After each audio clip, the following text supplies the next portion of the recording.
Hello guys, welcome to current affairs फंडा।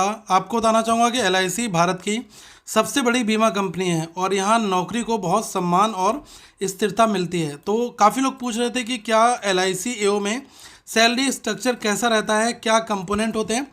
तो मैं आपको ईच एंड एवरीथिंग बहुत ही कंप्लीट अच्छे तरीके से यहाँ पर बताने वाला हूँ। तो देखिएगा, यहाँ पर मेरे पास एक लेटेस्ट सैलरी स्लिप है जिसमें बेसिक पे स्केल सब कुछ यहाँ पर दिया है। तो जो एल आई सी एओ के लिए जो बेसिक पे है वो होता है 88,635, मतलब 88,635 की बेसिक पे यहाँ पर रखी जाती है। और जो पे स्केल है वो आप समझिएगा, पे स्केल का मतलब होता है कि जैसे जैसे आपका समय आगे बढ़ेगा, आपके पास एक्सपीरियंस आएगा, आपकी सैलरी यहाँ पर बढ़ती रहेगी। तो जो शुरुआत होती है वो होती है 88,635 से, और हर साल 4,385 का इंक्रीमेंट आपका लगता है।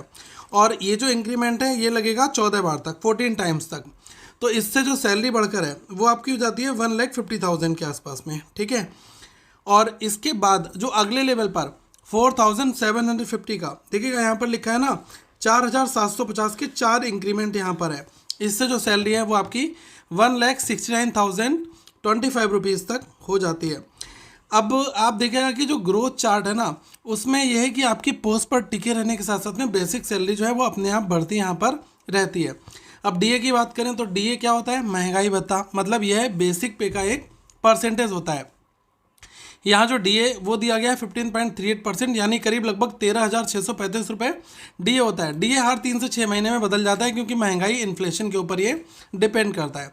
इसके बाद में जो कैडर का एक स्पेशल अलाउंस, ये भी यहाँ पर इम्पॉर्टेंट कंपोनेंट रहता है, जो कि 8,900 इतना रहता है। इसके बाद में जो एचआरए है वो यहाँ पर है, एचआरए 6,204 रुपीज़ का रहता है।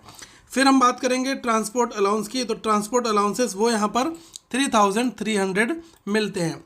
अगर आप तैयारी कर रहे हैं इस जैसे बड़े एग्जाम्स की, तो करंट अफेयर्स फंडा ने आपके लिए एलआईसी एओ का इंश्योरेंस प्लस साथ में जो करंट अफेयर्स है वो बहुत ही वाइड है, हम आपको प्रोवाइड करा रहे हैं। तो आप अगर किसी भी एग्ज़ाम्स की तैयारी कर रहे हैं तो आपके लिए काफ़ी हेल्प मिलेगी। तो आप हमारा जो ईयरली करंट अफेयर्स का प्रोग्राम है उसमें आप इनरोल कर सकते हैं, बहुत ही मिनिमल कॉस्ट में, प्लस ऊपर से साथ में आपको 1 ईयर की जो टेस्ट सीरीज़ है वो भी हम यहाँ पर फ्री दे रहे हैं।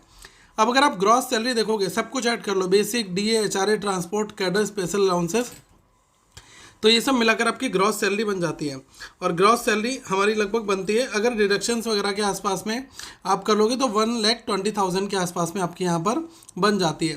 डिडक्शंस यहाँ पर 13,452 रुपये के होते हैं।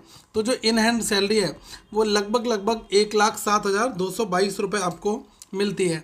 तो ये है एलआईसी एओ के लिए एक सैलरी स्ट्रक्चर जो काफ़ी अच्छा है, मैं कहूँगा। एक तरीके से आप देखते हैं कि यूपीएससी की तैयारी जो लोग करते हैं ना, वो भी ये फॉर्म भरते हैं। तो मुझे लग रहा है कि वैकेंसीज बहुत कम आती हैं, इस बार भी आई हुई हैं।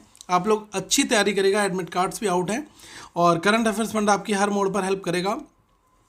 एओ का मतलब है कि एक तरीके की ऑफिसर लेवल की पोस्ट है। आप देखेंगे कि जो पॉलिसीज़ हैं, इनकम मैनेजमेंट, ठीक है, फंड मैनेजमेंट और जो ब्रांचेस का एडमिनिस्ट्रेशन है वो इनके अंडर कंट्रोल में रहता है। और सैलरी जो है पीओ वगैरह के कंपैरिजन में काफ़ी ज़्यादा अच्छी है। प्रमोशन के भी चांसेस होते हैं एओ के। आप एओ से अगर आप आगे जाओगे तो आप एडमिनिस्ट्रेटिव ऑफिसर बनोगे। अभी तो आप असिस्टेंट एडमिनिस्ट्रेटिव ऑफिसर होते हैं, उसके बाद भी ऊपर की काफ़ी पदों पर पहुंचा जा सकता है। तो मतलब सैलरी अच्छी है, सब कुछ अच्छा है। तो मैं चाहूँगा कि आप अच्छी तैयारी करें और अपना फाइनल सिलेक्शन लें। करंट अफेयर्स फंड आपकी हर मोड पर मदद करता रहेगा। हमारा जो एप्लीकेशन है आप इसको इंस्टॉल कर लीजिएगा, वहाँ पर आपको A to Z जो current affairs plus insurance awareness सारी चीज़ें एक ही प्लेस पर मिल जाएंगी। Thank you so much guys. Have a good day to all of you once again. We will meet very soon guys.